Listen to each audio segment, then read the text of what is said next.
The most exciting thing that happened last night in sports was Luka.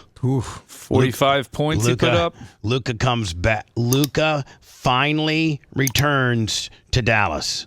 This is the first time he's been back to the Dallas Mavericks facility since that fateful day that they got fleeced. Absolutely, maybe the biggest trade fleecing in the history. I mean, maybe the Herschel Walker Vikings Cowboys trade, or maybe the Mike Ditka. I'll give away my entire draft for Ricky Williams. I mean, there's been some fleecings, but this was probably the biggest fleecing in the NBA's history as far as trades. Definitely the biggest name athlete. Yeah, I mean, I think it's going to end up being up there. I mean, time will tell. But people just can't wrap their heads around why Dallas would let this guy go.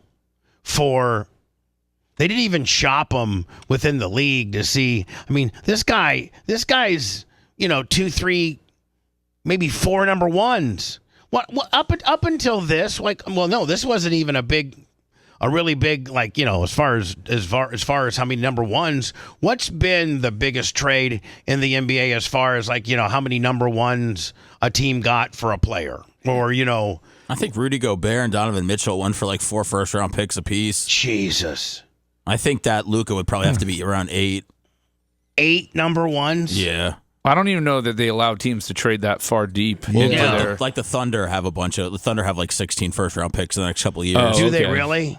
Yeah, absolutely. So Luka arguably could be in that conversation with regards to his value. If you were to put it on trade, you were putting it on trade picks. It's a huge thing, and he's going to LA, obviously one of the most prestigious teams in all sports. But in the end, if he doesn't win a championship with the Lakers, then the trade is just whatever. But hold on, he certainly made the Lakers better, and he made the Mavericks worse. The trade is not. I mean. Has the guy, what they got, Anthony Davis, is that who they got? Yes. I mean, has he done anything at all? He's been hurt a lot. Threw him off $50, which was his knock in. So Kevin Durant in 2023, the Suns traded for him 4 unprotected first-round picks, a first-round pick swap option, and 2 second-rounders. Here's Luka coming back to Dallas as a Laker, and supposedly the video that they played made him cry.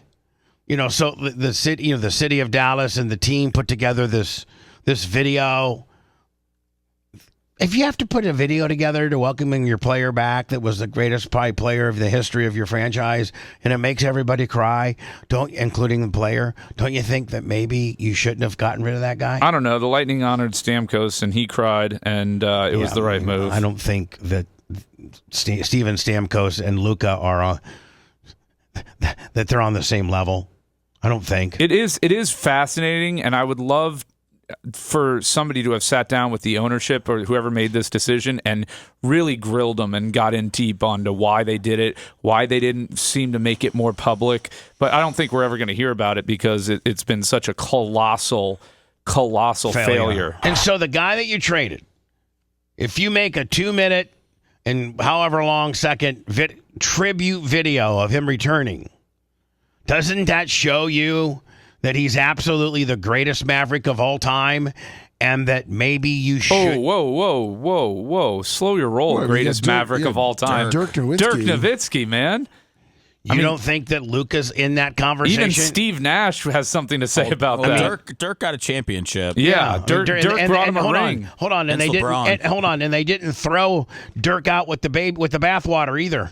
No, it was a different time. I'm just saying, though. Yeah. I mean, this guy is one of the greatest Mavericks of all time that they did dirty. I mean, easily the second or third. Maybe if you have to have a tribute video when he returns as an opponent, maybe you should have kept him.